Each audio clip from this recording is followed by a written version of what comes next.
Is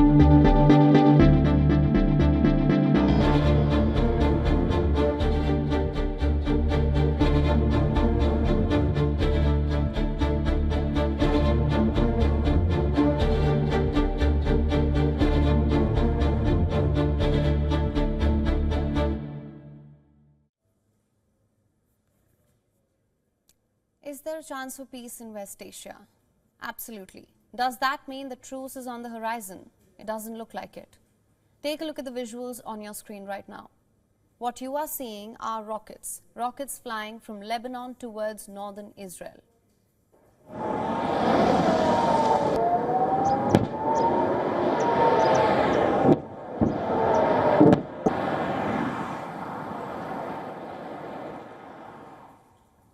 Now take a look at these visuals. What you are seeing is a street in Beirut, Lebanon.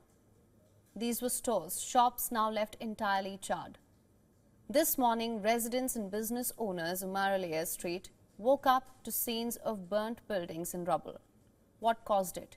An Israeli strike which hit the bustling central part of the city that has rarely been targeted. At the time of the explosion, there was a lot of screaming.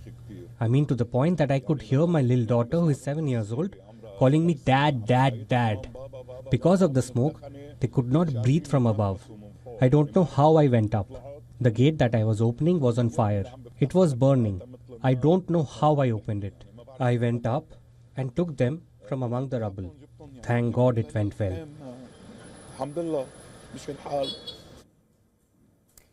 This is the new normal for Israel and Lebanon. Israel and Lebanon-based Hezbollah have been trading fire for over a year.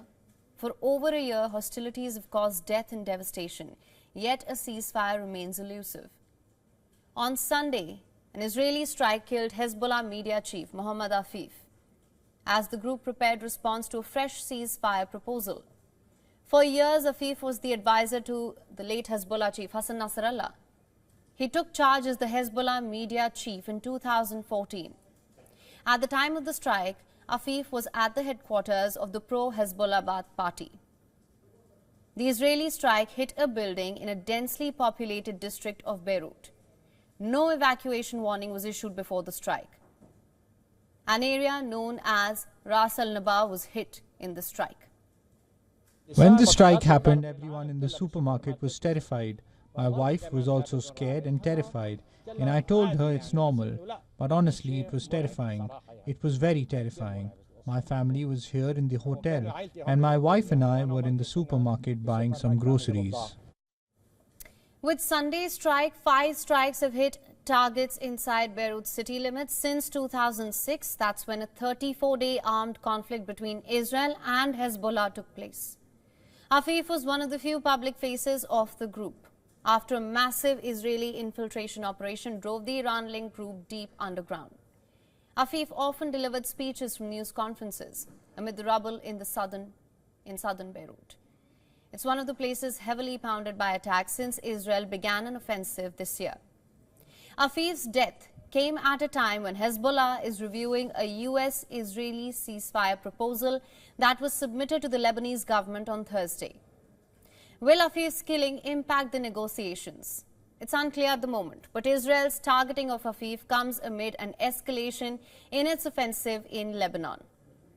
Last week, Israel's defense minister announced the expansion of the ground operation in southern Lebanon. Then on Sunday, Israel said that it was using artillery batteries inside Lebanese territory for the first time. Earlier, batteries had remained on Israeli soil as the IDF would fire at villages from its own soil. Currently, Israel is fighting a battle on multiple fronts. We've spoken about this. In Gaza, at least 50 people were killed in Israeli strikes on Beit Lahia on Sunday. Here, dozens of Palestinians displaced by the Israeli operation in the nearby Jabalia were sheltering. The Israeli strike hit the 2 houses sheltering them. We're talking about displaced people. Following the strike, people in the area started removing the dead from the rubble because there was no civil defense or ambulance. Gaza civil defense say they are unable to operate in the area due to the continuing Israeli strikes. asked the IDF and they say that they are quote-unquote precisely operating and doing, again I'm quoting, everything possible to avoid causing harm to civilians. Remember, Israel launched a new military offensive on Jabalia in northern Gaza last month.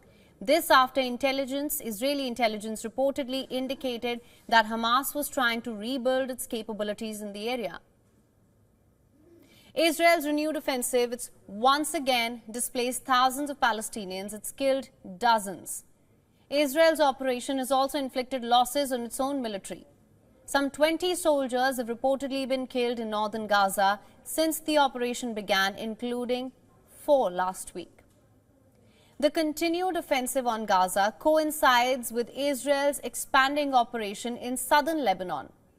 On Friday night, Israeli forces reached the village of Chama, some 61 miles from the capital of Beirut. This is Israel's deepest incursion into southern Lebanese territory in the war. According to Lebanese state media, Israeli forces withdrew after clashing with Hezbollah. Lebanon's health ministry also reported that Israeli airstrikes on villages in the southern Terre district on Sunday killed at least 11 people. For latest news, download the WION app and subscribe to our YouTube channel.